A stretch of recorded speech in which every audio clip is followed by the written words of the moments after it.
Bapak Ibu dan saudara-saudaraku yang kekasih, selamat malam. Shalom. Senang bisa menjumpai dan menyapa Bapak Ibu saudara-saudara kalian juga melalui acara kita refleksi malam. Dan selalu harapan saya refleksi yang kita boleh lakukan terus menyegarkan iman kita, bahkan meneguhkan kita, lalu membangkitkan semangat untuk menjalani panggilan kita di dalam Kristus. Bapak Ibu, saudara-saudaraku yang kekasih, kalau ditanya soal keinginan, kita punya banyak keinginan. Saya yakin itu. Bapak Ibu kalau diminta untuk kemudian menuliskan keinginan-keinginan, saya yakin menuliskan 10 keinginan saja itu cepat. Kenapa? Karena terlalu banyak keinginan kita. Terlalu banyak keinginan kita yang ada di dalam hati kita atau di benak kita yang terpikirkan oleh kita. Keinginan-keinginan. Pertanyaannya sekarang adalah, pernahkah Bapak Ibu membawa keinginan itu dalam doa?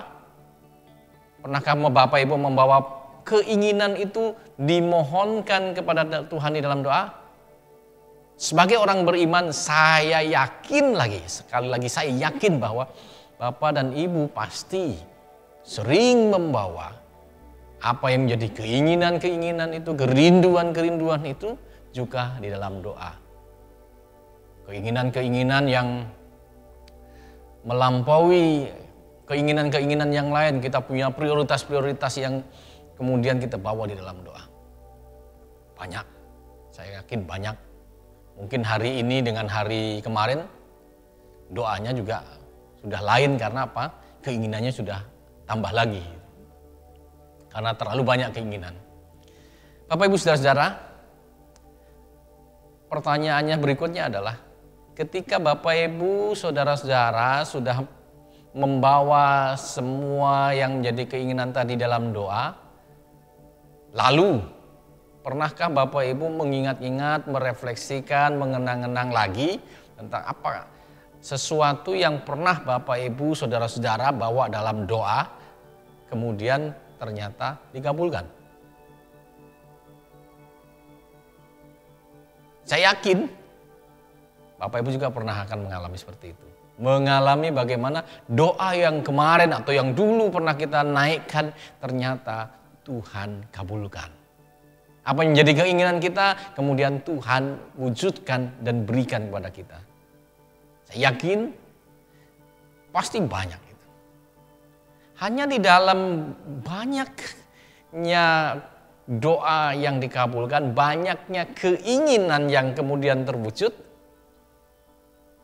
apakah di dalam kenangan atau dalam ingatan kita terhadap segala sesuatu yang telah kita terima itu, kita juga mengucap syukur? Apakah ketika kita menerima itu, melihatnya sebagai, oh ini pemberian Tuhan, oh ini kasih Tuhan, oh Tuhan mendengarkan doa saya dan mengabulkan doa saya. Dan pada saat yang sama kemudian terima kasih Tuhan dan bersyukur. Gak tahu, bersyukur kan banyak. Bisa kembali berdoa, menaikkan terima kasih, bisa kemudian ada mewujudkan syukur dengan ngajak teman-temannya makan-makan, atau kemudian mengalami menyampaikan persembahan kepada Allah melalui gereja dan seterusnya. Itu banyak bentuk syukurnya. Pertanyaan saya adalah tadi, apakah ketika kita sudah menerima itu kita juga bersyukur? Saya yakin sebagai orang beriman lagi pasti bersyukur. Hanya nah ini kadang-kadang hanya seringkali syukurnya itu sudah terlambat atau nanti agak lama gitu, ada belakangan.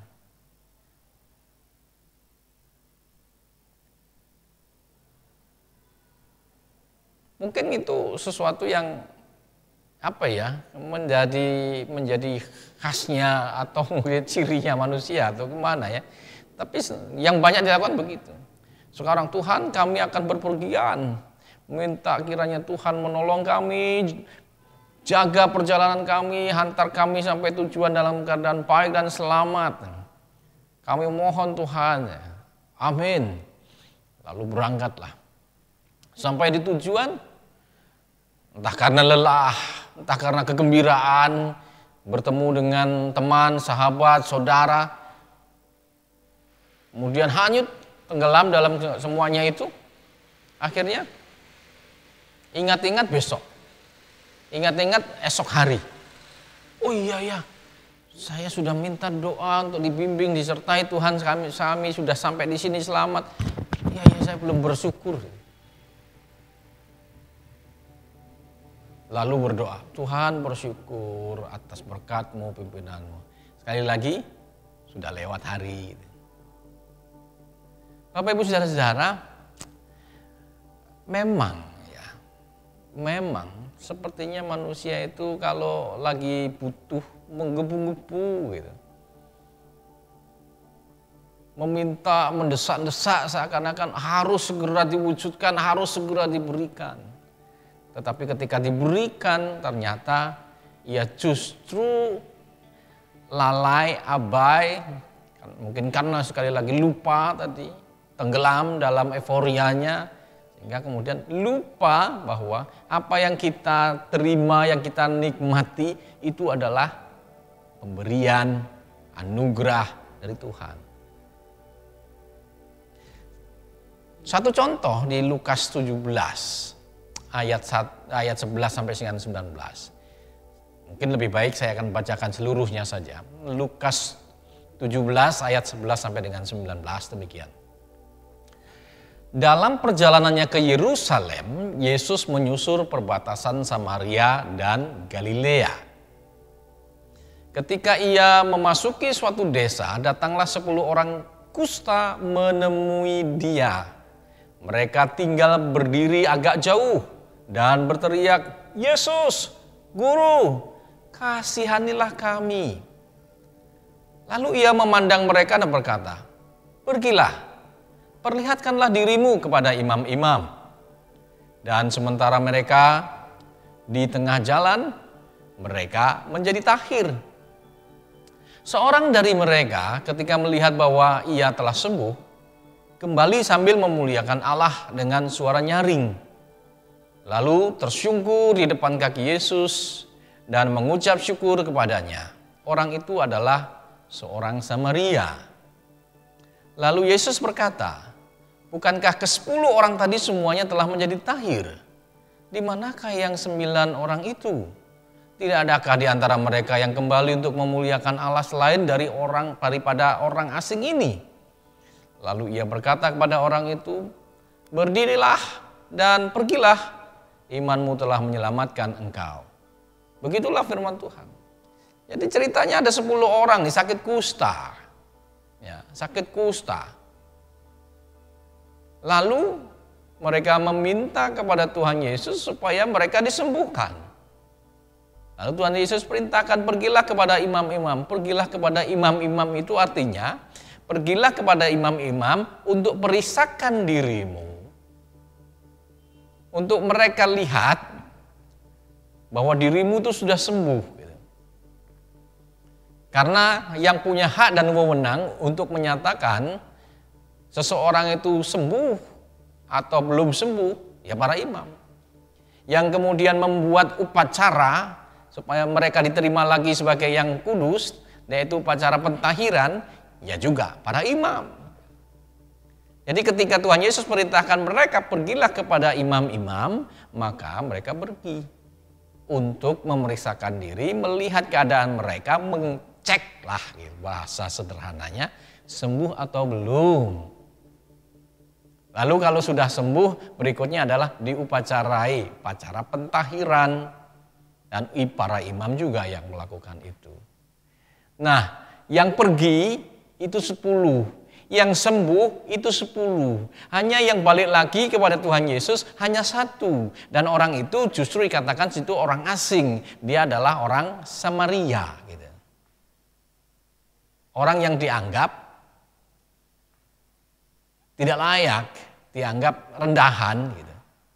Karena mereka orang Samaria yang kepada mereka, orang-orang Yahudi, orang Israel, tidak bergaul. Karena mereka dianggap sudah tidak layak.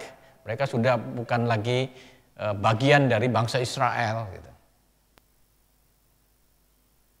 Tapi ternyata apa yang terjadi? Justru orang ini yang sementara ia berjalan dan kemudian ia mengalami kesembuhan, ia sadar bahwa kesembuhan itu terjadi karena Tuhan Yesus. Karena kuasa Tuhan Yesus atasnya. Sehingga kemudian ia mengingat akan keadaannya yang sudah sembuh itu. Dia kembali kepada Tuhan Yesus karena dia tahu, dia menyadari bahwa saya bisa sembuh seperti ini karena Tuhan Yesus. Dia kembali. Dan kembalinya itu menunjukkan bagaimana kepada kita semua, kepada Tuhan Yesus, bahwa dia sadar, ia meyakini bahwa kesembuhannya karena Tuhan Yesus, bukan yang lain. Berikutnya, ia kembali untuk bersyukur, berterima kasih. Menunjukkan dirinya yang sudah sembuh dan berterima kasih. Jadi dalam tindakannya ini, justru orang asing tadi yang disebut seorang asing tadi yang adalah orang Samaria tadi menunjukkan imannya bahwa Tuhanlah yang telah memkaruniakan kesembuhan kepadanya. Itu yang pertama. Yang menunjukkan kepada semua orang imannya bahwa Tuhanlah yang menyembuhkan. Tuhan Yesuslah yang telah menyembuhkan. Sehingga ia balik. Yang kedua, ia bersyukur kepada Tuhan Yesus. Karena ia tadi yakin bahwa yang menyembuhkan Tuhan Yesus, maka ia kembali dari situ bersyukur kepada Tuhan Yesus. Itu imannya juga. Lalu pertanyaannya, kemana yang 9 orang tadi? Tidak ada keterangan apa-apa di situ. Tidak ada. Tetapi mungkin saja bahwa mereka tenggelam ke dalam euforia tentang kesembuhan itu. Mereka terlalu gembira sehingga lupa bahwa semua yang mereka alami itu tidak mungkin terjadi kalau bukan karena kuasa dan kehendak Tuhan Yesus. Atau mungkin juga lebih parah dari itu. Mungkin mereka justru menganggap kesembuhan ini dari Allah, tetapi bukan dari Tuhan Yesus. Karena mereka membedakan Allah dan Tuhan Yesus. Kenapa begitu? Karena di situ tidak ada tindakan fisik yang dilakukan Tuhan Yesus kecuali hanya memerintahkan mereka pergi kepada para imam untuk periksa. Pergi kepada para imam untuk ketahui apakah mereka sudah sembuh atau belum. Mereka sudah tahir atau belum. Nah, Bapak Ibu Saudara-saudara, dari sini saja kita bisa melihat, kita bisa belajar, kita bisa bercermin. Mungkin mereka itu juga gambaran diri kita. Diri kita sebagai yang sering membawa keinginan-keinginan kita, harapan-harapan kita, kerinduan kita, cita-cita kita dalam doa kepada Tuhan. Tuhan, tolong kami, tolong berkati kami rindu ini, kami minta ini, kami ingin ini. Kiranya Engkau berkenan mendengar doa kami, kiranya Tuhan berkenan mengabulkannya buat kami.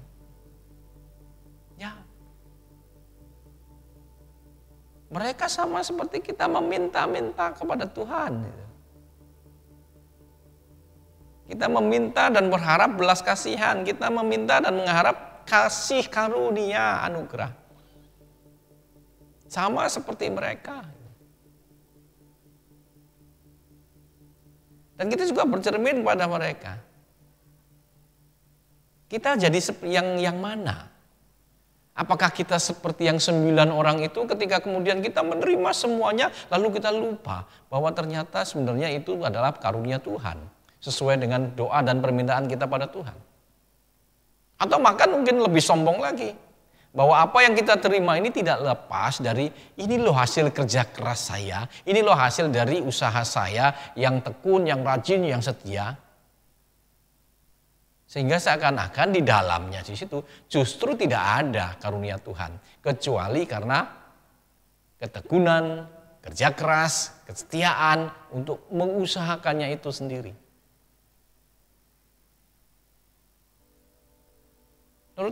Menurut iman, jelas sikap seperti itu keliru. Jelas keliru. Kenapa? Karena seperti apapun usaha kita, sekeras apapun dan setekun apapun usaha kita, sekali lagi, kalau Tuhan tidak berkenan memberikan itu, atau tidak berkenan memberikan rahmat berkat-Nya, tidak ada satupun yang akan menjadi milik kita.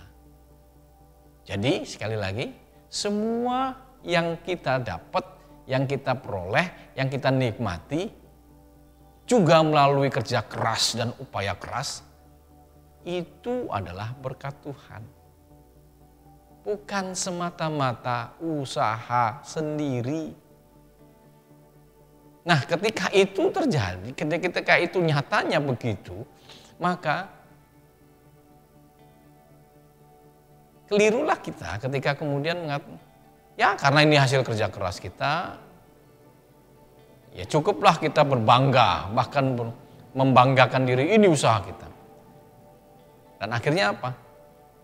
Tidak ada bersyukur, tidak ada terima kasih kepada Tuhan yang telah mengaruniakan itu. Kita abai terhadap itu. Atau mungkin kita lupa terhadap itu. Atau sengaja melupakan itu. Pelajaran hari ini mengajar kita untuk mari sebagai manusia, sebagai umat Allah yang beriman.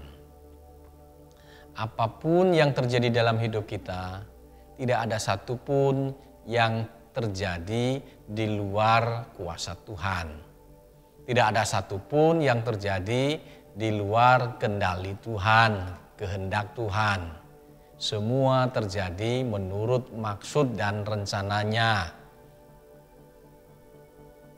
Baik itu yang sukses kita, berhasil kita, yang mungkin di dalamnya kecil saja usaha kita, atau di dalamnya besar sekali usaha, pengorbanan, kerja kerasnya kita di situ.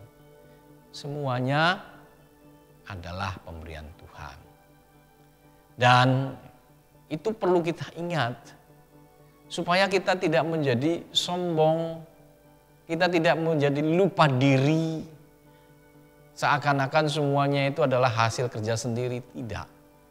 Kita perlu ingat itu supaya kita tahu dan sadar bahwa apa yang sekali lagi yang kita nikmati, kita peroleh juga melalui usaha yang keras itu adalah berkat karunia Tuhan.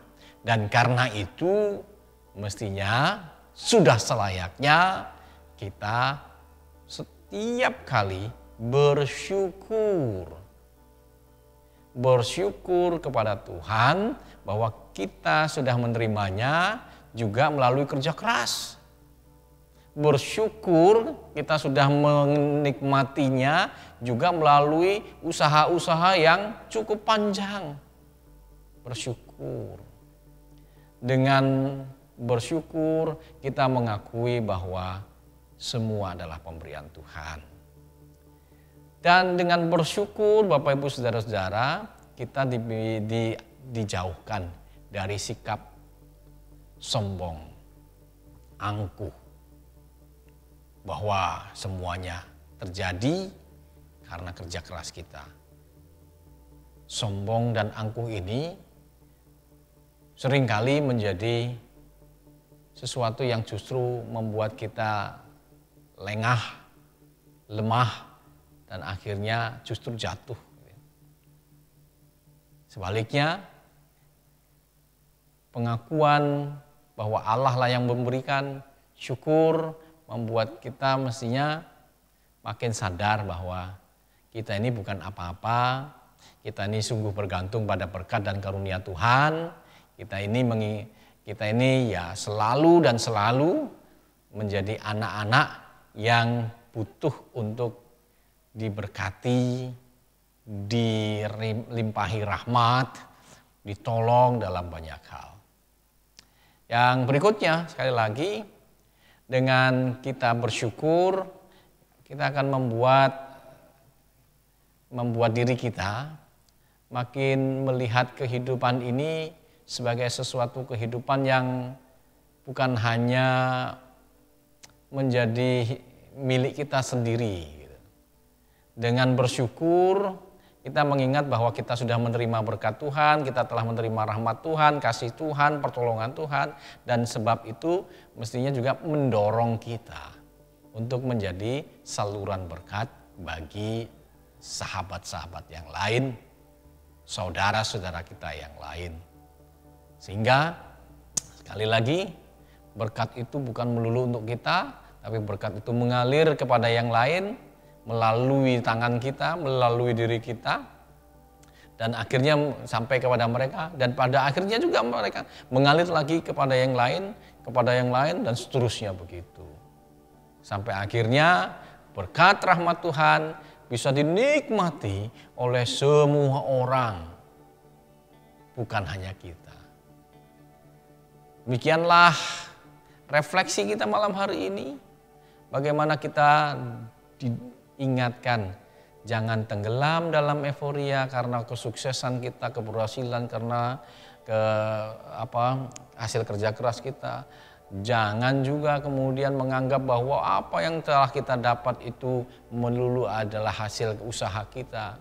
Sebab apa? Sebab kita tergantung sama Tuhan, dan semua yang kita peroleh juga karena berkat dan rahmat Tuhan.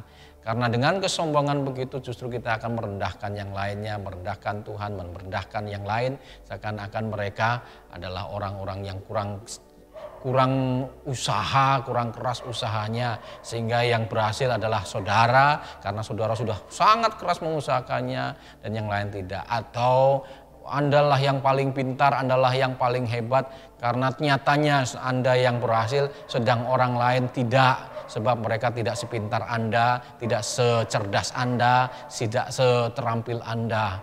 Dan ada akhirnya saudara akan melihat bahwa diri saudara menjadi lebih daripada yang lain dan menjadi sombong karena itu. Justru berkat dari Tuhan berhenti di situ dan tidak ada lagi berkat yang mengalir kepada mereka.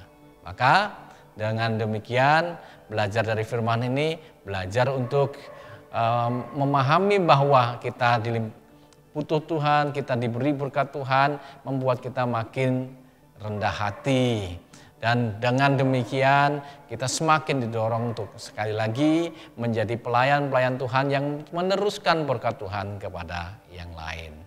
Demikianlah firman Tuhan dan mengajar kita untuk makin berhikmat, makin paham terhadap hidup keberimanan kita dan makin dekat kepada Tuhan, makin kita menikmati rahmat dan berkat Tuhan berlimpah-limpah. Kiranya Tuhan memberkati Bapak Ibu saudara-saudara kalian dan kita semua dan memampukan kita untuk hidup seperti orang asing ini yang justru begitu rupa menunjukkan iman dan syukurnya kepada Tuhan dengan cara yang luar biasa. Selamat malam, kiranya sekali lagi sampai jumpa kembali di lain kesempatan di refleksi yang lain. Sebelumnya mari kita tutup dengan doa, biarlah Tuhan kiranya juga mendengar doa kita. Tuhan, puji syukur kami haturkan setelah kami merenungkan sabda Tuhan, kami mendapatkan bahwa tidak ada satupun dari antara kami yang lepas dari kasih Tuhan. Kami selalu perlu kasih Tuhan, rahmat Tuhan, pertolongan Tuhan. Dan nyatanya berkat dan rahmat Tuhan terus dilimpahkan atas kami semua. Terima kasih. Dan dari firman ini kami belajar untuk melihat bahwa apa yang kami peroleh, bahkan kesuksesan itu juga adalah karena kasih Tuhan. Biarlah dengan firman ini kami menjadi rendah hati dan dengan demikian kami bisa semakin menyatakan panggilan kami dalam kerendahan hati untuk menjadi berkat juga bagi sahabat-sahabat, saudara-saudara kami yang lain. Tuhan, ampuni dosa kami ketika kami sombong karena merasa kami hebat. Dan tolong kami supaya menjadi rendah hati untuk menjadi juga saluran berkat bagi sesama. Demikianlah doa kami Tuhan. Kami mohon hanya di dalam nama Yesus Kristus, Juru Selamat kami yang hidup. Amin. Demikian Bapak Ibu Saudara-saudara, sampai jumpa di lain kesempatan. Shalom.